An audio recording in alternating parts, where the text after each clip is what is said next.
Hello, പുതിയ SCERT series ഇവിടെ start ചെയ്യുകയാണ്. പുതുക്കിയ 8ാം ക്ലാസ്സിലെ സോഷ്യൽ സയൻസ് പാർട്ട് 1 അതിലെ ചാപ്റ്റർ 1 അധിനിവേശവും ചെറുത്തുനിൽപ്പും എന്ന ചാപ്റ്ററാണ് ഞാനിവിടെ വായിക്കാൻ പോകുന്നത്. SCERT വായിക്കാൻ സമയമില്ലാത്തവർക്ക് പഠിക്കാൻ പറ്റുന്ന രീതിയിലാണ് ഇത് തയ്യാറാക്കിയിരിക്കുന്നത്. അപ്പം തുടങ്ങാം. ഒന്നാമത്തെ ചാപ്റ്ററാണ് അധിനിവേശവും ചെറുത്തുനിൽപ്പും. ഇതിൻ്റെ ഫസ്റ്റ് പേജിൽ തന്നെ കൊടുത്തിരിക്കുന്നത് ജെയിംസ് ഫുൾച്ചറിൻ്റെ ക്യാപിറ്റലിസം എന്ന പുസ്തകത്തിലെ കുറച്ച് പോർഷൻസാണ്. അതിൽ പറയുന്നത് ഇന്ത്യ ഉൾപ്പെടെയുള്ള കിഴക്കൻ പ്രദേശങ്ങളിലേക്ക്, അതായത് ഈസ്റ്റ് ഇൻഡീസ്, വ്യാപാര ബന്ധത്തിനായിട്ട് ഇംഗ്ലണ്ടിൽ സ്ഥാപിച്ച് പിൽക്കാലത്ത് ഇന്ത്യ അടക്കി ഭരിച്ച ഇംഗ്ലീഷ് ഈസ്റ്റ് ഇന്ത്യ കമ്പനിയുടെ ആദ്യ വ്യാപാര പരിശ്രമങ്ങളുടെ വിവരണമാണ്. ഇത്രയും ബുദ്ധിമുട്ടേറിയ വ്യാപാരത്തിന് ഇംഗ്ലീഷ് ഈസ്റ്റ് ഇന്ത്യ കമ്പനിയെ പ്രേരിപ്പിച്ചത് എന്തൊക്കെയാണെന്നാണ് താഴെ കൊടുത്തിരിക്കുന്നത്. പ്രാചീന കാലം മുതൽ യൂറോപ്യർക്ക് ലോകത്തിൻ്റെ ഇതര ഭാഗങ്ങളുമായിട്ട് വ്യാപാര ബന്ധമുണ്ടായിരുന്നു. ഇതിൽ ഏഷ്യയും ഉൾപ്പെട്ടിരുന്നു. ഈ ബന്ധങ്ങൾ 15ാം നൂറ്റാണ്ടിൻ്റെ അവസാനത്തോടെ യൂറോപ്പിൽ നിന്ന് കിഴക്ക് ദിശയിലേക്കുള്ള ഒരു സമുദ്രപാത കണ്ടെത്തുന്നതിലേക്ക് നയിച്ചു. ഇതിന് കാരണമായിട്ടുള്ള പ്രധാന ഘടകങ്ങളാണ് യൂറോപ്യർ കപ്പൽ നിർമ്മാണത്തിലും കപ്പൽ യാത്രയിലും കൈവരിച്ച സാങ്കേതിക പുരോഗതി, ഭൂമിശാസ്ത്ര പരിജ്ഞാനത്തിലുണ്ടായ യൂറോപ്യന്മാരുടെ വളർച്ച, ദിശ കണ്ടെത്താൻ സഹായിക്കുന്ന കോമ്പസ്, ഭൂപട നിർമ്മാണം എന്നിവയിലുണ്ടായ പുരോഗതി, പുതിയ പ്രദേശങ്ങളെയും അവിടുത്തെ സമ്പത്തിനെയും കുറിച്ച് സഞ്ചാരികളുടെ യാത്രാ വിവരണങ്ങൾ പകർന്ന അറിവ്, യൂറോപ്പിൽ കുരുമുളകടക്കമുള്ള ഏഷ്യൻ ഉൽപ്പന്നങ്ങൾക്കുണ്ടായിരുന്ന കച്ചവട സാധ്യത, തുർക്കികൾ കോൺസ്റ്റാന്റിനോപ്പിൾ പിടിച്ചടക്കിയത്. അപ്പം ഇത്രയും അതിനൊക്കെ കാരണമായിട്ടുള്ള ഘടകങ്ങളാണ്. ഇനി കോൺസ്റ്റാന്റിനോപ്പിൾ എന്താണ്? യൂറോപ്പിനും ഏഷ്യയ്ക്കും ഇടയിലുള്ള ഒരു പ്രധാന കേന്ദ്രമായിരുന്നു കോൺസ്റ്റാന്റിനോപ്പിൾ. ഇതിൻ്റെ ഇടയിലാണ് യൂറോപ്പിനും ഏഷ്യയ്ക്കും ഇടയിലുള്ള ഒരു പ്രധാന കേന്ദ്രമാണ്. ഇതുവഴിയാണ് യൂറോപ്പും ഏഷ്യയും തമ്മിൽ കരമാർഗം വ്യാപാര ബന്ധത്തിൽ ഏർപ്പെട്ടിരുന്നത്. 1453 വർഷം ശ്രദ്ധിക്കണം, 1453 തുർക്കികൾ ഇവിടം പിടിച്ചടക്കുകയും ഇതുവഴിയുള്ള യൂറോപ്യന്മാരുടെ വ്യാപാരം തടയുകയും ചെയ്തു. തുടർന്ന് പുതിയ പാത കണ്ടെത്തുന്നതിന് യൂറോപ്യർ നിർബന്ധിതരായി. അപ്പം 1453 തുർക്കികൾ കോൺസ്റ്റാന്റിനോപ്പിൾ പിടിച്ചടക്കി. അതുകൊണ്ട് യൂറോപ്യന്മാർക്ക് പുതിയ പാത കണ്ടെത്തുന്നതിന് അവർ നിർബന്ധിതരായി. ഇനി പോർച്ചുഗീസുകാരുടെ ഇന്ത്യയിലേക്കുള്ള യാത്ര.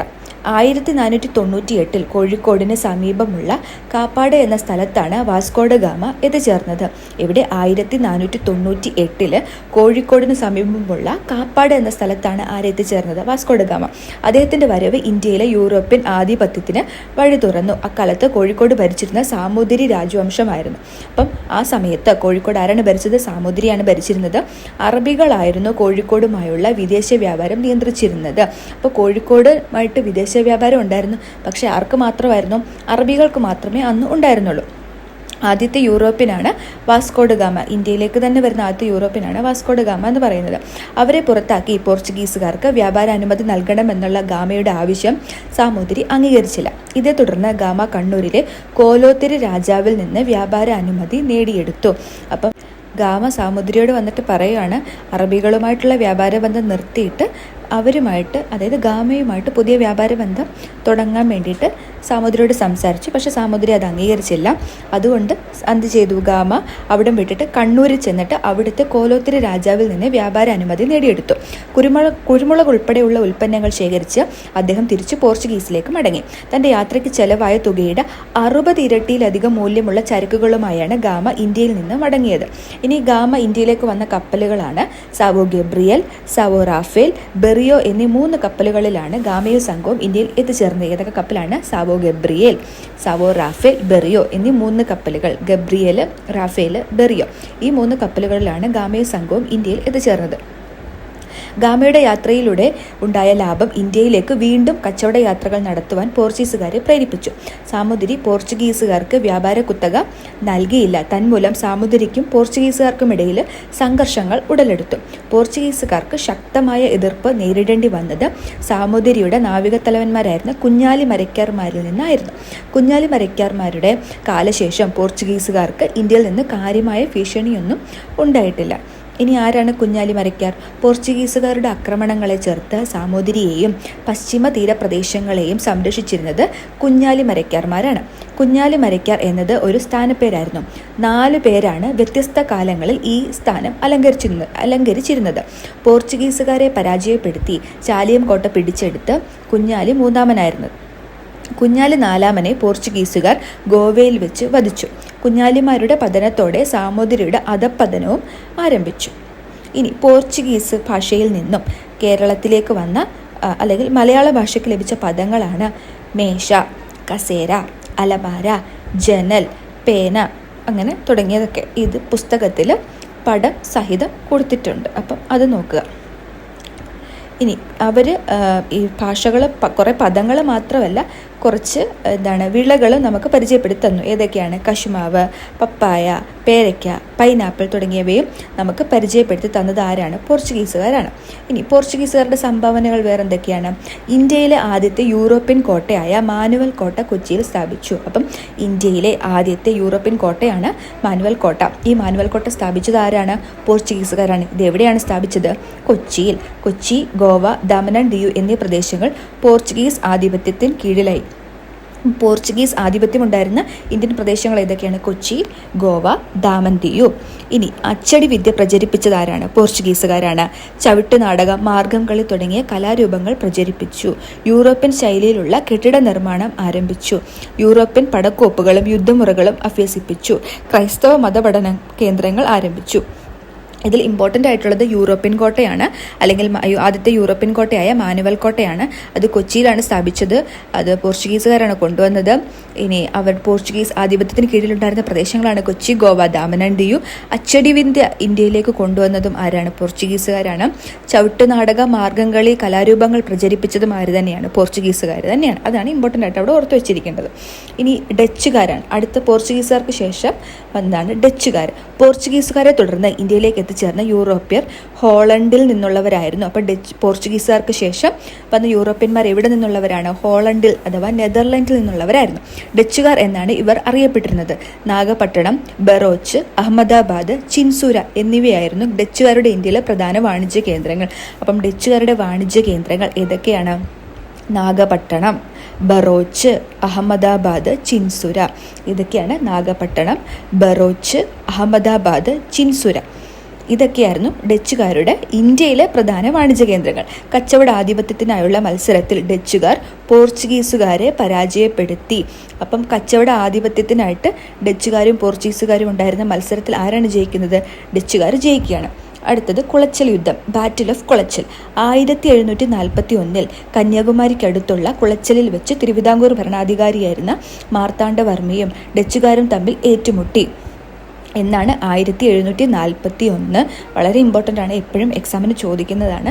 വർഷം ഓർത്ത് വയ്ക്കുക. 1741 കന്യാകുമാരിക്കടുത്തുള്ള കുളച്ചലിൽ വെച്ചിട്ട് ആരൊക്കെ തമ്മിലാണ്? തിരുവിതാംകൂർ ഭരണാധികാരിയായിരുന്ന മാർത്താണ്ഡവർമ്മയും ഡച്ചുകാരൻ ഓർത്ത് വെക്കുക. ഡച്ചുകാരൻ തമ്മിൽ ഏറ്റുമുട്ടി. ഈ യുദ്ധത്തിൽ പരാജയപ്പെട്ടതോടെ ഡച്ചുകാർക്ക് ഇന്ത്യയിലെ ആധിപത്യം നഷ്ടപ്പെടുകയാണ്. കുളച്ചൽ യുദ്ധത്തിൽ ഡച്ചുകാരുടെ പതനത്തോടെ ഡച്ചുകാർക്ക് ഇന്ത്യയിലെ ആധിപത്യം നഷ്ടപ്പെടുകയാണ്. ഒരു യൂറോപ്യൻ ശക്തി ഇന്ത്യൻ ഭരണാധികാരിയോട് പരാജയപ്പെട്ട ആദ്യത്തെ യുദ്ധമായിരുന്നു കുളച്ചൽ യുദ്ധം. കുളച്ചൽ യുദ്ധം മാർത്താണ്ഡവർമ്മയും ഡച്ചുകാരും തമ്മിൽ വർഷം 1741. ആര് പരാജയപ്പെട്ടു? ഡച്ചുകാർ പരാജയപ്പെട്ടു. അടുത്തതാണ് ഹോർത്തൂസ് മലബാറിക്കസ്. ഡച്ചുകാരുമായുള്ള ബന്ധത്തിൻ്റെ ഏറ്റവും വലിയ സംഭാവനയാണ് ഹോർത്തൂസ് മലബാറിക്കസ് എന്ന കൃതി. കേരളത്തിലെ 742 ഔഷധ സസ്യങ്ങളെക്കുറിച്ചുള്ള വിവരങ്ങൾ ഈ ഗ്രന്ഥത്തിൽ പ്രതിപാദിച്ചിട്ടുണ്ട്. ഡച്ച് ഗവർണറായിരുന്ന ഹെൻറിക് വാൻഡ്രീഡാണ് ഈ കൃതിയുടെ രചനയ്ക്ക് നേതൃത്വം നൽകിയത്. ഈ രചനയ്ക്ക് അദ്ദേഹത്തെ സഹായിച്ചത് ഇട്ടി അച്യുതൻ എന്ന മലയാളി വൈദ്യനായിരുന്നു. അപ്പുഭട്ട്, രംഗഭട്ട്, വിനായക ഭട്ട് എന്നിവരും രചനയിൽ പങ്കാളികളായി. അപ്പം ഡച്ചുകാരുടെ ഇന്ത്യയിലേക്കുള്ള ഏറ്റവും വലിയ സംഭാവനയാണ് ഹോർത്തൂസ് മലബാറിക്കസ്. കേരളത്തിലെ 742 ഔഷധ സസ്യങ്ങളെക്കുറിച്ചുള്ള വിവരങ്ങൾ ഇതിൽ പ്രതിപാദിച്ചിട്ടുണ്ട്. എത്ര സസ്യങ്ങളാണ്? 742 ഔഷധ സസ്യങ്ങൾ. ഇത് രചിച്ചത് ആരാണ്? ഡച്ച് ഗവർണറായ ഹെൻറിക് വാൻഡ്രീഡാണ്. ഈ രചനയ്ക്ക് അദ്ദേഹത്തെ സഹായിച്ച മലയാളി വൈദ്യൻ്റെ പേരാണ് ഇട്ടി അച്യുതൻ എന്നൊരു മലയാളി വൈദ്യൻ സഹായിച്ചിട്ടുണ്ട്. പിന്നെ പങ്കാളികളായ ബാക്കി കുറച്ചു പേരാണ് അപ്പുഭട്ട്, രംഗഭട്ട്, വിനായക ഭട്ട്. ഇനി മലയാള അക്ഷരങ്ങൾ അച്ചടിയിൽ പതിഞ്ഞ ആദ്യത്തെ പുസ്തകമാണ് ഹോർത്തൂസ് മലബാറിക്കസ്. മലയാള അക്ഷരങ്ങൾ അച്ചടിയിൽ പതിഞ്ഞ ആദ്യത്തെ പുസ്തകം ഹോർത്തൂസ് മലബാറിക്കസ്. അത് ഇമ്പോർട്ടൻ്റ് ആണ്. മലയാളം, ഇംഗ്ലീഷ് എന്നീ ഭാഷകളിലേക്ക് ഈ കൃതി വിവർത്തനം ചെയ്തത് ആരാണ്? Doctor KS മണിലാലാണ്. അപ്പം ഹോർത്തൂസ് മലബാറിക്കസ് മലയാളം, ഇംഗ്ലീഷ് എന്നീ ഭാഷകളിലേക്ക് വിവർത്തനം ചെയ്തത് ആരാണ്? KS Manilal. E T Achuthan എന്ന് പറയുന്നത് ആലപ്പുഴ ജില്ലയിലെ ചേർത്തല താലൂക്കിലെ കടക്കരപ്പള്ളി ഗ്രാമത്തിൽ ഒരു പാരമ്പര്യ വൈദ്യ കുടുംബത്തിൽ ജനിച്ച പ്രഗത്ഭനായ നാട്ടുവൈദ്യനായിരുന്നു ഇ ടി അച്യുതൻ ഏത് ജില്ലയിലാണ്? ആലപ്പുഴ ജില്ലക്കാരനാണ്. ആലപ്പുഴ ജില്ലയിലെ ചേർത്തല താലൂക്കിലെ കടക്കരപ്പള്ളി ഗ്രാമത്തിലെ ഒരു പാരമ്പര്യ വൈദ്യ കുടുംബത്തിൽ ജനിച്ച നാട്ടുവൈദ്യനായിരുന്നു ഇ ടി അച്യുതൻ. അപ്പം ആലപ്പുഴ ജില്ലക്കാരനാണെന്ന് ഓർത്തു വെക്കുക, ചിലപ്പം ചോദിക്കാൻ സാധ്യതയുണ്ട്. അടുത്തത് നമ്മൾ പോർച്ചുഗീസുകാരെ പഠിച്ചു, ഡച്ചുകാരെ പഠിച്ചു. അടുത്ത് പഠിക്കാൻ പോകുന്നത് ഫ്രഞ്ചുകാർ. ഡച്ചുകാർക്ക് ശേഷം ബ്രിട്ടീഷുകാരും പിന്നീട് ഫ്രഞ്ചുകാരും കച്ചവടത്തിനായിട്ട് ഇന്ത്യയിൽ എത്തിച്ചേർന്നു. ദക്ഷിണേന്ത്യയിൽ ആധിപത്യത്തിനായിട്ട് ബ്രിട്ടീഷുകാരും ഫ്രഞ്ചുകാരും തമ്മിൽ നടന്ന യുദ്ധങ്ങളായിരുന്നു കർണാട്ടിക് യുദ്ധങ്ങൾ. അപ്പോൾ ഡച്ചുകാരിന് ശേഷം വന്നവരാണ് ബ്രിട്ടീഷുകാരും ഫ്രഞ്ചുകാരും. അവർ രണ്ടുപേരും തമ്മിൽ ദക്ഷിണേന്ത്യയിൽ ആധിപത്യത്തിനായിട്ട് യുദ്ധങ്ങൾ ഉണ്ടായി. അതിനെയാണ് നമ്മൾ കർണാട്ടിക് യുദ്ധങ്ങൾ എന്ന് വിളിച്ചത്.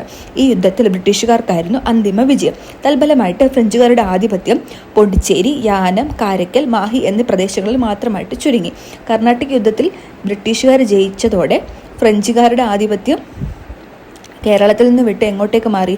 പോണ്ടിച്ചേരി, മാഹി, യാനം, കാരക്കൽ എന്നീ പ്രദേശങ്ങളിൽ മാത്രമായിട്ട് ഫ്രഞ്ചുകാരുടെ ആധിപത്യം ചുരുങ്ങി. ഇനി കർണാട്ടിക് യുദ്ധങ്ങൾ എന്താണെന്ന് നോക്കാം. ഇന്ത്യയിലെ ഫ്രഞ്ചുകാരും ബ്രിട്ടീഷുകാരും തമ്മിലുണ്ടായ യുദ്ധങ്ങൾ കർണാട്ടിക് യുദ്ധങ്ങൾ എന്നറിയപ്പെടുന്നു. ഇന്നത്തെ തമിഴ്നാടിൻ്റെ ഭൂരിപക്ഷ പ്രദേശങ്ങളും ആന്ധ്രാപ്രദേശിൻ്റെ തെക്കൻ തീരപ്രദേശങ്ങളും ഉൾപ്പെടുന്ന മേഖലയാണ് കർണാട്ടിക്. അപ്പോൾ കർണാട്ടിക് മേഖല എന്ന് പറഞ്ഞാൽ എവിടെയാണ്? തമിഴ്നാടിൻ്റെ ഭൂരിപക്ഷം പ്രദേശങ്ങളും ആന്ധ്രാപ്രദേശിൻ്റെ തെക്കൻ തീരപ്രദേശങ്ങളും ഉൾപ്പെടുന്ന മേഖലയാണ് കർണാട്ടിക്. 3 കർണാട്ടിക് യുദ്ധങ്ങളാണ് നടന്നിട്ടുള്ളത്. ഇനി അടുത്തതാണ് കച്ചവടത്തിൽ നിന്നും അധികാരത്തിലേക്ക്. ഇംഗ്ലീഷ് ഈസ്റ്റ് ഇന്ത്യ കമ്പനിയെക്കുറിച്ച് നമ്മൾ ഈ പാഠത്തിൻ്റെ ആരംഭത്തിൽ തന്നെ ചർച്ച ചെയ്തിട്ടുണ്ട്. ഏഷ്യയുമായുള്ള വ്യാപാര ബന്ധത്തിന് ബ്രിട്ടീഷുകാർ 1600 ഇംഗ്ലീഷ് ഈസ്റ്റ് ഇന്ത്യ കമ്പനി സ്ഥാപിച്ചത്. അപ്പം ഓർത്തിരിക്കാം, എന്നാണ് ബ്രിട്ടീഷുകാർ ഇംഗ്ലീഷ് ഈസ്റ്റ് ഇന്ത്യ കമ്പനി സ്ഥാപിച്ചത്? 1600 ഇംഗ്ലീഷ് ഈസ്റ്റ് ഇന്ത്യ കമ്പനി സ്ഥാപിക്കുന്നത്. കമ്പനിയുടെ പ്രതിനിധി ക്യാപ്റ്റൻ വില്യം ഹോക്കിൻസ് അന്നത്തെ മുഗൾ ചക്രവർത്തി ജഹാംഗീറിൽ നിന്ന് അനുമതി നേടി ഗുജറാത്തിലെ സൂററ്റിൽ ഒരു കച്ചവടത്താവളം സ്ഥാപിച്ചു, അല്ലെങ്കിൽ ഒരു ഫാക്ടറി സ്ഥാപിച്ചു. അപ്പം ആരാണ്? കമ്പനിയുടെ പ്രതിനിധിയായിരുന്ന ക്യാപ്റ്റൻ വില്യം ഹോക്കിൻസ് അന്നത്തെ മുഗൾ ചക്രവർത്തിയായിരുന്നു ജഹാംഗീറിൽ നിന്നാണ് അനുമതി നേടിയത്. അപ്പം ആ മുഗൾ ചക്രവർത്തിയുടെ പേര് ഓർത്തു വെക്കുക. ജഹാംഗീറിൽ നിന്നും ഒരു ഫാക്ടറി സ്ഥാപിക്കാനുള്ള അനുമതി നേടി. അവരെവിടെയാണ് ഫാക്ടറി സ്ഥാപിച്ചത്? ഗുജറാത്തിലെ സൂററ്റിലാണ്. അതിനുശേഷം ഇന്ത്യയുടെ വിവിധ ഭാഗങ്ങളിൽ കമ്പനി ഫാക്ടറികൾ സ്ഥാപിച്ചു. അതിനെ തുടർന്ന് മദ്രാസ്, ബോംബെ, കൽക്കട്ട എന്നീ പ്രദേശങ്ങളിൽ ആധിപത്യം നേടിക്കൊണ്ട് കമ്പനി അവിടങ്ങളിലെ ഭരണത്തിൽ ഇടപെടാൻ തുടങ്ങി. ആദ്യം ഒരു സൂററ്റിൽ ഒരു ഫാക്ടറി സ്ഥാപിച്ചു. അതിനുശേഷം മദ്രാസിലും ബോംബെയിലും കൽക്കട്ടയിലുമൊക്കെ ആധിപത്യം നേടി. ബ്രിട്ടീഷുകാർ ഇന്ത്യയിൽ രാഷ്ട്രീയ ആധിപത്യം സ്ഥാപിക്കുന്നത് 1757 പ്ലാസി യുദ്ധത്തിലൂടെയാണ്. അപ്പം പ്ലാസി യുദ്ധം നടന്ന വർഷം 1757. അതിൻ്റെ പ്രത്യേകത എന്താണ്? ഈ യുദ്ധത്തിലൂടെയാണ് ബ്രിട്ടീഷുകാർ ഇന്ത്യയിൽ രാഷ്ട്രീയ ആധിപത്യം സ്ഥാപിക്കുന്നത്. ബംഗാളിലെ നവാബായിരുന്ന സിറാജ് ഉദ്ദൗളയെ റോബർട്ട് ക്ലൈവിൻ്റെ നേതൃത്വത്തിലുള്ള ഈസ്റ്റ് ഇന്ത്യ കമ്പനിയുടെ സൈന്യം ഈ യുദ്ധത്തിൽ പരാജയപ്പെടുത്തി. അപ്പം ബംഗാളിലെ നവാബായിരുന്ന സിറാജ് ഉദ്ദൗളയെ ആരുടെ നേതൃത്വത്തിലുള്ള സൈന്യമായിരുന്നു? റോബർട്ട് ക്ലൈവിൻ്റെ നേതൃത്വത്തിലുള്ള ഈസ്റ്റ് ഇന്ത്യ കമ്പനിയുടെ സൈന്യം യുദ്ധത്തിൽ പരാജയപ്പെടുത്തി. ബംഗാളിൻ്റെ ഭരണം പിടിച്ചെടുത്തത് ബ്രിട്ടീഷുകാർക്ക് ഇന്ത്യയിലെ മറ്റു പ്രദേശങ്ങൾ തങ്ങളുടെ അധീനതയിൽ കൊണ്ടുവരാൻ സഹായകമായി. കാർഷിക സമ്പന്നമായ ബംഗാളിലെ ഭൂനികുതി കൊണ്ട് ബ്രിട്ടീഷുകാർ സൈനിക ശക്തി മെച്ചപ്പെടുത്തുകയും രാജ്യത്തിൻ്റെ ബാക്കി ഭാഗങ്ങൾ കീഴടക്കാനുള്ള പണം സ്വരൂപിക്കുകയും ചെയ്തു. 1764 ബക്സാർ എന്ന സ്ഥലത്ത് വെച്ചുണ്ടായ യുദ്ധത്തോടെ ബീഹാർ, ബംഗാൾ, ഒറീസ എന്നീ പ്രവിശ്യകളിലെ നികുതി പിരിക്കാനുള്ള അവകാശം കമ്പനി സ്വന്തമാക്കി. ആദ്യം 1757 പ്ലാസി യുദ്ധം. അതിലെ ബംഗാളിലെ നവാബായിരുന്ന സിറാജുദ്ദൗളയെ റോബർട്ട് ക്ലൈവിൻ്റെ നേതൃത്വത്തിലുള്ള സൈന്യം പരാജയപ്പെടുത്തി. അതിനുശേഷം 1764 ബക്സാർ യുദ്ധമുണ്ടായി. ബക്സാർ യുദ്ധത്തോടെ ബീഹാർ, ബംഗാൾ, ഒറീസ എന്നീ പ്രവിശ്യകളിലെ നികുതി പിരിക്കാനുള്ള അവകാശം കമ്പനി സ്വന്തമാക്കി. അതോടെ ഇന്ത്യയിൽ ഈസ്റ്റ് ഇന്ത്യ കമ്പനിയുടെ ഭരണ സാന്നിധ്യം ശക്തമായി. മുഗൾ ഭരണാധികാരിയായിരുന്ന ഷാ ആലം രണ്ടാമൻ, അവധിലെ നവാബായിരുന്ന ഷൂജ ഉദ്ദൗള, ബംഗാളിലെ നവാബായിരുന്ന മിർ കാസിം എന്നിവരുടെ സംയുക്ത സൈന്യത്തെയാണ് ബ്രിട്ടീഷുകാർ ഈ യുദ്ധത്തിൽ പരാജയപ്പെടുത്തിയത്. അപ്പം ബക്സാർ യുദ്ധത്തിൽ ബ്രിട്ടീഷുകാർ പരാജയപ്പെടുത്തിയത് ആരെയൊക്കെയാണ്? ബംഗാളിലെ ഭരണാധികാരിയായിരുന്ന ഷാ ആലം രണ്ടാമൻ മുഗൾ ഭരണാധികാരിയായിരുന്നു. ഇനി അവധിലെ നവാബായിരുന്നു ഷൂജ ഉദ്ദൗള. അവധിലെ നവാബായിരുന്ന ഷുജാ ഉദ്ദൗള, ബംഗാളിലെ നവാബായിരുന്ന മിർ ഖാസിം എന്നിവരുടെ സംയുക്ത സൈന്യത്തെയാണ് ബ്രിട്ടീഷുകാർ ആ യുദ്ധത്തിൽ പരാജയപ്പെടുത്തിയത്. ഇനി കുറച്ച് ഒരു ഇമ്പോർട്ടൻ്റ് ആയിട്ട് സൈഡിൽ കൊടുത്തിരിക്കുന്നതാണ്. 1639 മദ്രാസ് തുറമുഖത്തിൻ്റെ ചുങ്കവരുമാനത്തിൻ്റെ പകുതി നൽകണമെന്ന ഉപാധിയോടെ പ്രാദേശിക രാജാവായ ദമർല വെങ്കടാദ്രി നായക ദീർഘകാലത്തേക്ക് മദ്രാസ് തുറമുഖം ബ്രിട്ടീഷുകാർക്ക് നൽകി. എന്താണ് പറഞ്ഞത്? 1639 മദ്രാസ് തുറമുഖത്തിൻ്റെ ചുങ്കവരുമാനത്തിൻ്റെ പകുതി നൽകണമെന്ന ഉപാധിയോടെ പ്രാദേശിക രാജാവായിരുന്ന ദമർല വെങ്കടാദ്രി നായക, എന്താണ് ആ രാജാവിൻ്റെ പേര്? ദമർല വെങ്കടാദ്രി നായക ദീർഘകാലത്തേക്ക് മദ്രാസ് തുറമുഖം ആർക്ക് കൊടുത്തു? ബ്രിട്ടീഷുകാർക്ക് കൊടുത്തു. അതായത് മദ്രാസ് തുറമുഖത്തിൻ്റെ ചുങ്ക വരുമാനത്തിൻ്റെ പകുതി അദ്ദേഹത്തിന് കൊടുക്കണം എന്ന ഉപാധിയോടെ 1639.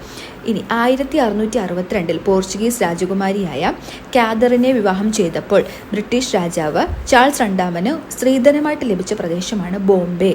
പിന്നീട് ഈ പ്രദേശം ഇംഗ്ലീഷ് ഈസ്റ്റ് ഇന്ത്യ കമ്പനിക്ക് കൈമാറുവാണ്. 1662 പോർച്ചുഗീസ് രാജകുമാരിയായിരുന്ന കാതറിനെ ബ്രിട്ടീഷ് രാജാവ് ചാൾസ് രണ്ടാമൻ വിവാഹം ചെയ്തപ്പോൾ ഉപഹാരമായിട്ട് ലഭിച്ച പ്രദേശമാണ് ബോംബെ. ഇത് ഈസ്റ്റ് ഇന്ത്യ കമ്പനിക്ക് പിന്നീട് കൈമാറി. 1698 സുതനദി, കാലിക്കട്ട, ഗോവിന്ദപൂർ, ഇത് 3 ഗ്രാമങ്ങളുടെ പേരാണ്. ഏതൊക്കെയാണ്? സുതനദി, കാലിക്കട്ട, ഗോവിന്ദപൂർ എന്നീ 3 ഗ്രാമങ്ങൾക്ക് ചുറ്റും ബ്രിട്ടീഷുകാർ പണിത കോട്ടയാണ് വില്യം കോട്ട. ഏത് വർഷം? 1698 സുതനദി, കാലിക്കട്ട, ഗോവിന്ദപൂർ എന്നീ 3 ഗ്രാമങ്ങൾക്ക് ചുറ്റും ബ്രിട്ടീഷുകാർ പണിത കോട്ടയാണ് വില്യം കോട്ട. ക്രമേണ ഈ പ്രദേശം പട്ടണമായിട്ട് മാറി. പിന്നീട് അതിൻ്റെ പേര് കൽക്കട്ട എന്ന പേരിൽ അറിയപ്പെട്ടു. അപ്പം കൽക്കട്ട ഒരു ബ്രിട്ടീഷുകാർ പണിതൊരു കോട്ടയായിരുന്നു. ആ കോട്ടയ്ക്ക് ചുറ്റുമുള്ള പ്രദേശമാണ് പിന്നീട് കൽക്കട്ട എന്നായത്.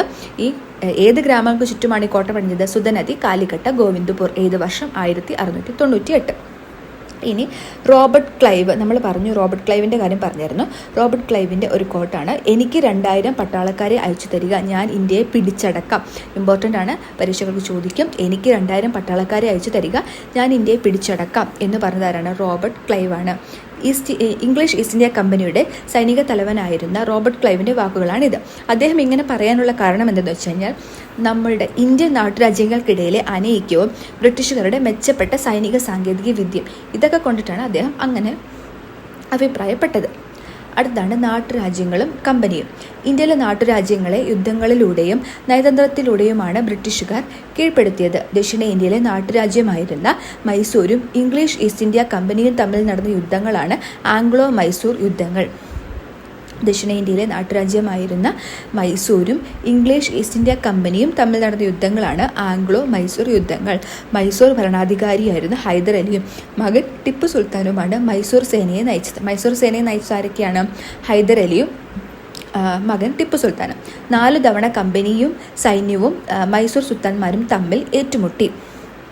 1782 ഹൈദരലിയുടെ മരണാനന്തരം ടിപ്പു സുൽത്താൻ മൈസൂർ സേനയെ നയിച്ചു. 1782 ആകുമ്പോൾ ഹൈദരലി മരിച്ചു. ശേഷം ടിപ്പു സുൽത്താൻ മൈസൂർ സേനയെ നയിച്ചു.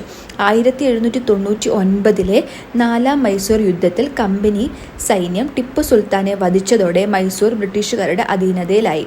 അപ്പം 4ാം മൈസൂർ യുദ്ധത്തിൽ 1799 4ാം മൈസൂർ യുദ്ധത്തിൽ കമ്പനി സൈന്യം ടിപ്പു സുൽത്താനെ വധിച്ചു. അതോടെ മൈസൂർ ബ്രിട്ടീഷുകാരുടെ അധീനതയിലായി. ഇംഗ്ലീഷ് ഈസ്റ്റ് ഇന്ത്യ കമ്പനിയും മറാത്ത രാജ്യവും തമ്മിൽ നടന്നതാണ് ആംഗ്ലോ മറാത്ത യുദ്ധങ്ങൾ.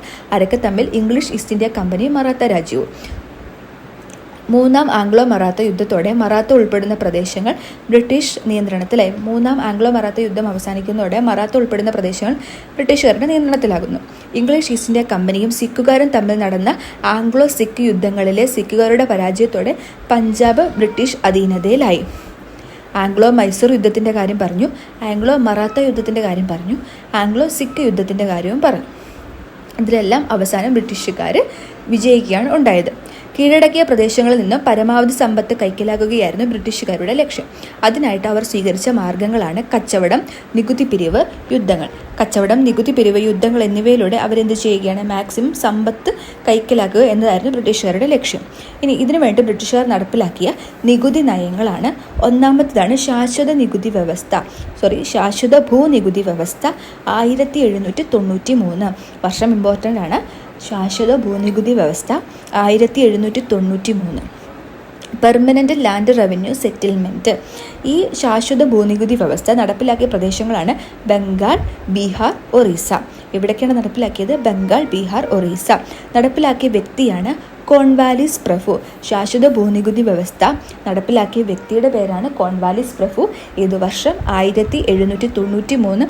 ഏത് പ്രദേശങ്ങളിലാണ്? ബംഗാൾ, ബീഹാർ, ഒറീസ എന്നീ സ്ഥലങ്ങളാണ്. ഇമ്പോർട്ടൻ്റ് ആണ്, ഉറപ്പായിട്ടും പഠിച്ചിട്ട് പോകണം. ഇനി അതിൻ്റെ സവിശേഷതകൾ എന്താണ്? ഭൂവുടമകളായിരുന്ന സെമീന്ദാർമാർ ബ്രിട്ടീഷുകാർക്ക് വേണ്ടി ഉയർന്ന നിരക്കിൽ നികുതി പിരിച്ചു. അപ്പം ബ്രിട്ടീഷുകാർക്ക് വേണ്ടി ആരാണ് നികുതി പിരിച്ചിരുന്നത്? സെമീന്ദാർമാർ. അവരാണ് ഭൂവുടമകളാണ് സെമീന്ദാർമാർ. അവർ ബ്രിട്ടീഷുകാർക്ക് വേണ്ടി ഉയർന്ന നിരക്കിൽ നികുതി പിരിച്ചു. ഇനി വിളവിലേക്കുള്ള ഏറ്റക്കുറച്ചിലുകൾ പരിഗണിക്കാതെ നിശ്ചിത തുക കർഷകർ നിർബന്ധമായും നികുതിയായിട്ട് നൽകണമായിരുന്നു. അപ്പം കർഷകരെ നിർബന്ധമായിട്ടും എന്ത് ചെയ്യണം? തുക നികുതിയായിട്ട് നൽകണമായിരുന്നു. ഇതായിരുന്നു ഇതിനകത്തെ വ്യവസ്ഥകൾ. അപ്പം ശാശ്വത ഭൂനികുതി വ്യവസ്ഥ അഥവാ പെർമനൻ്റ് ലാൻഡ് റവന്യൂ സെറ്റിൽമെൻറ്റ് വർഷം 1793. നടപ്പിലാക്കിയ പ്രദേശങ്ങൾ ബംഗാൾ, ബീഹാർ, ഒറീസ. നടപ്പിലാക്കിയ വ്യക്തി കോൺവാലിസ് പ്രഭു. ശാശ്വത ഭൂനികുതി വ്യവസ്ഥ നടപ്പിലാക്കിയതാരാണ്? കോൺവാലിസ് പ്രഭുവാണ്. അതിൻ്റെ സവിശേഷതകൾ എന്താണ്? ഭൂവുടമകളായിരുന്ന സെമീന്ദാർമാർ ബ്രിട്ടീഷുകാർക്ക് വേണ്ടി ഉയർന്ന നിരക്കിൽ നികുതി പിരിച്ചു. വിളവിലുള്ള ഏറ്റക്കുറച്ചിലുകൾ പരിഗണിക്കാതെ നിശ്ചിത തുക കർഷകർക്ക് നിർബന്ധമായും നികുതിയായിട്ട് നൽകണമായിരുന്നു. ഇനി അടുത്ത നികുതി വ്യവസ്ഥയാണ് റേറ്റ് വാരി സമ്പ്രദായം. എന്താണ് റേറ്റ് വാരി സമ്പ്രദായം? ഏത് വർഷമാണ് റേറ്റ് വാരി സമ്പ്രദായം? 1820. 1820 റേറ്റ് വാരി സമ്പ്രദായം. ഏത് പ്രദേശങ്ങളിലാണ് റേറ്റ് വാരി സമ്പ്രദായം നടപ്പിലാക്കിയത്? ദക്ഷിണേന്ത്യ, ഡെക്കൻ പ്രദേശങ്ങളിൽ. ദക്ഷിണേന്ത്യ, ഡെക്കൻ പ്രദേശങ്ങളിലാണ് റേറ്റ് വാരി കൊണ്ടുവന്നത് 1820. ഇനി ആരാണ് റേറ്റ് വാരി നടപ്പിലാക്കിയത്? തോമസ് മൺറോയും അലക്സാണ്ടർ റീഡും. ആരൊക്കെയാണ്? Thomas Munro, Alexander Read. ഇവർ രണ്ടുപേരുമാണ് റേറ്റ് വാരി കൊണ്ടുവന്നത്. ഏതൊക്കെ പ്രദേശങ്ങൾ? ദക്ഷിണേന്ത്യയിലും ഡെക്കാനിലും. ഇനി അതിൻ്റെ സവിശേഷതകൾ എന്തൊക്കെയാണ്? കർഷകരെ ഭൂവുടമകളായി പരിഗണിച്ചു. ബ്രിട്ടീഷുകാർ കർഷകരിൽ നിന്ന് നേരിട്ട് നികുതി പിരിച്ചു. അതാണ് ഇമ്പോർട്ടൻ്റ് ആയിട്ടുള്ള പോയിന്റ്. നേരിട്ട് ബ്രിട്ടീഷുകാർ കർഷകരിൽ നിന്ന് നികുതി പിരിച്ചു. നികുതി നൽകുന്നതിൽ വീഴ്ച വരുത്തിയ കർഷകരുടെ ഭൂമി ബ്രിട്ടീഷുകാർ പിടിച്ചെടുത്തു. അപ്പം കർഷകരെ ഭൂവുടമകളായിട്ട് പരിഗണിച്ചിരുന്നു. ബ്രിട്ടീഷുകാർ കർഷകരിൽ നിന്ന് നേരിട്ട് നികുതി പിരിച്ചു. നികുതി നൽകുന്നതിൽ വീഴ്ച വരുത്തിയ കർഷകരുടെ ഭൂമി ബ്രിട്ടീഷുകാർ പിടിച്ചെടുത്തു. അതാണ് റേറ്റ് വാരി സമ്പ്രദായം. വർഷം 1820. ഏതൊക്കെ പ്രദേശങ്ങളിൽ? ദക്ഷിണേന്ത്യ, ഡെക്കാൻ. ആരൊക്കെ നടപ്പിലാക്കിയത്? തോമസ് മൺറോയും അലക്സാണ്ടർ റീഡും. അടുത്തതാണ് മഹൽവാരി സമ്പ്രദായം. അപ്പം നമ്മൾ ശാശ്വത ഭൂനികുതി വ്യവസ്ഥ പറഞ്ഞു, റേറ്റ് വാരി സമ്പ്രദായം പറഞ്ഞു. അടുത്താണ് മഹൽവാരി. മഹൽവാരി 1822. വർഷം എത്രയാണ്? മഹൽവാരിയുടെ വർഷം 1822. ഏത് പ്രദേശത്താണ് മഹൽവാരി നടപ്പിലാക്കിയത്? ഉത്തരേന്ത്യ, മധ്യേന്ത്യ, പഞ്ചാബ്. ഉത്തരേന്ത്യ, മധ്യേന്ത്യ, പഞ്ചാബ്. ആരാണ് മഹൽവാരി സമ്പ്രദായം നടപ്പിലാക്കിയത്? Holt Mackenzie. ആരാണ്? Holt Mackenzie. ഹോൾട്ട് മക്കൻസിയാണ് മഹൽവാരി സമ്പ്രദായം നടപ്പിലാക്കിയത്. മക്കൻസി, മഹൽവാരി അങ്ങനെ ഓർത്ത് വെക്കുക. മക്കൻസി, മഹൽവാരി. ഏതൊക്കെ പ്രദേശങ്ങളാണ്? ഉത്തരേന്ത്യ, മധ്യേന്ത്യ, പഞ്ചാബിലാണ് മഹൽവാരി. ഏത് വർഷമാണ്? 1822. Holt Mackenzie. ഗ്രാമത്തെ ഒരു യൂണിറ്റ് ആയിട്ട് കണക്കാക്കി നികുതി പിരിച്ചു. അപ്പം മഹൽവാരി എന്താണ്? ഗ്രാമത്തെ എന്താക്കി? ഒരു യൂണിറ്റ് ആയിട്ട് കണക്കാക്കിയിട്ട് നികുതി പിരിച്ചു. നികുതിയിൽ വീഴ്ച വരുത്തുന്ന ഗ്രാമത്തെ ബ്രിട്ടീഷ് ഇന്ത്യയോട് കൂട്ടിച്ചേർത്തു. അപ്പം ഏതെങ്കിലും ഒരു ഗ്രാമം നികുതിയിൽ വീഴ്ച വരുത്തുകയാണെങ്കിൽ അത് ബ്രിട്ടീഷ് ഇന്ത്യയോട് കൂട്ടിച്ചേർത്തു. അതാണ് മഹൽവാരി സമ്പ്രദായം. 1822 നടപ്പിലാക്കി. ബ്രിട്ടീഷുകാർ നടപ്പിലാക്കിയ നികുതി സമ്പ്രദായങ്ങളുടെ പൊതു സവിശേഷതകൾ നമുക്ക് പരിശോധിക്കാം. എന്തായിരിക്കും? എല്ലാത്തിനും ഉയർന്ന നികുതി നിരക്കാണ്. എന്തായാലും നിർബന്ധമായിട്ടും എല്ലാവരും നികുതി പിരിച്ചേ പറ്റൂ. അതുമല്ല, നികുതി പിരിക്കുന്നതിൽ നിന്ന് വീഴ്ച വരുത്തി കഴിഞ്ഞാൽ അവരുടെ ഭൂമി, അവരുടെ പ്രദേശമൊക്കെ ബ്രിട്ടീഷുകാർ പിടിച്ചെടുക്കുന്നു. ഇനി ബ്രിട്ടീഷുകാരുടെ നികുതി സമ്പ്രദായത്തിൻ്റെ ഫലമായിട്ട് കൃഷിഭൂമി നഷ്ടപ്പെടാതിരിക്കുന്നതിന് വേണ്ടി പണമിടപാടുകാരിൽ നിന്ന് പണം കടം വാങ്ങാൻ കർഷകർ നിർബന്ധിതരായി. തന്മൂലം കർഷകർ കടക്കെണിയിലായി. ഇവരുടെ ഭൂമി പിടിച്ചെടുക്കാനുള്ള അധികാരം പണമിടപാടുകാർക്കുണ്ടായിരുന്നു. ബ്രിട്ടീഷുകാരുടെ പുതിയ നിയമവ്യവസ്ഥയും ഭൂനികുതി സമ്പ്രദായങ്ങളും പണമിടപാടുകാരെ പ്രോത്സാഹിപ്പിക്കുന്നതായിരുന്നു. ഭക്ഷ്യവിളകൾക്കു പകരം ബ്രിട്ടീഷുകാർക്ക് ആവശ്യമായ നീലം, പരുത്തി തുടങ്ങിയ നാണ്യവിളകൾ കൃഷി ചെയ്യാൻ ബ്രിട്ടീഷുകാർ കർഷകരെ നിർബന്ധിച്ചു. നാണ്യവിളകളുടെ വ്യാപനം ഭക്ഷ്യവിളകൾ കുറയുന്നതിനും ഭക്ഷ്യക്ഷാമത്തിന് കാരണമാവുകയും ചെയ്തു. കാർഷിക മേഖലയിൽ വർദ്ധിച്ചു വന്ന ഈ വാണിജ്യവൽക്കരണം കർഷകരെ ചൂഷണം ചെയ്യാൻ പണമിടപാടുകാരെ സഹായിച്ചു. വിളവെടുത്തു കഴിഞ്ഞാൽ കർഷകർക്ക് കിട്ടുന്ന വിലയ്ക്ക് കാർഷികോൽപ്പന്നങ്ങൾ വിൽക്കേണ്ടതായിട്ട് വന്നു. ബ്രിട്ടീഷുകാരുടെ നികുതി നയങ്ങൾ കർഷകരെ എങ്ങനെയെല്ലാം ബാധിച്ചുവെന്ന് നമുക്ക് പരിശോധിക്കാം. ഉയർന്ന നിരക്കിലുള്ള നികുതി അടയ്ക്കാൻ കർഷകർ ബുദ്ധിമുട്ടി. വെള്ളപ്പൊക്കമോ വരൾച്ചയോ മൂലം കൃഷിനാശം സംഭവിച്ചാലും നികുതി ഇളവ് അവർക്ക് ലഭിച്ചിരുന്നില്ല. കർഷകർക്ക് കൃഷിഭൂമി നഷ്ടപ്പെടാതിരിക്കാൻ പണമിടപാടുകാരെ ആശ്രയിക്കേണ്ടി വന്നു. കടക്കണിയിൽപ്പെട്ട കർഷകർക്ക് അവരുടെ ഭൂമി നഷ്ടപ്പെട്ടു. കർഷകരെ പോലെ കൈത്തൊഴിലുകാരെയും ബ്രിട്ടീഷ് നയങ്ങൾ ദുരിതത്തിലാക്കി. ബ്രിട്ടനിൽ നിന്നുള്ള യന്ത്രനിർമ്മിത ഉൽപ്പന്നങ്ങൾ ഇന്ത്യയിലേക്ക് ഇറക്കുമതി ചെയ്യപ്പെട്ടു. അവയുമായുള്ള മത്സരം മൂലം കൈത്തൊഴിലുകാരുടെ ഉൽപ്പന്നങ്ങളായ പരുത്തി, പട്ട്, കമ്പിളി വസ്ത്രങ്ങൾ, മൺപാത്രം, തുകൽ, ഭക്ഷ്യ എണ്ണ തുടങ്ങിയവയുടെ വിപണി നഷ്ടപ്പെട്ടു. ഇത് കരകൗശല തൊഴിൽ ഏർപ്പെട്ടിരിക്കുന്നവരുടെ തൊഴിൽ നഷ്ടപ്പെടുന്നതിന് കാരണമായി. പലരും തങ്ങളുടെ പരമ്പരാഗത കൈത്തൊഴിലുകൾ ഉപേക്ഷിക്കാൻ നിർബന്ധിതരായി. ബ്രിട്ടീഷുകാരുടെ സാമ്പത്തിക നയങ്ങൾ കർഷകരെയും കൈത്തൊഴിലുകാരെയും സാരമായിട്ട് ബാധിച്ചു. അത്രയും വരെയാണ് ഇപ്പോൾ വായിച്ചത്. ഇനി ഇതിൻ്റെ ബാക്കി അടുത്ത പാർട്ടിൽ കേൾക്കാം. Thank you.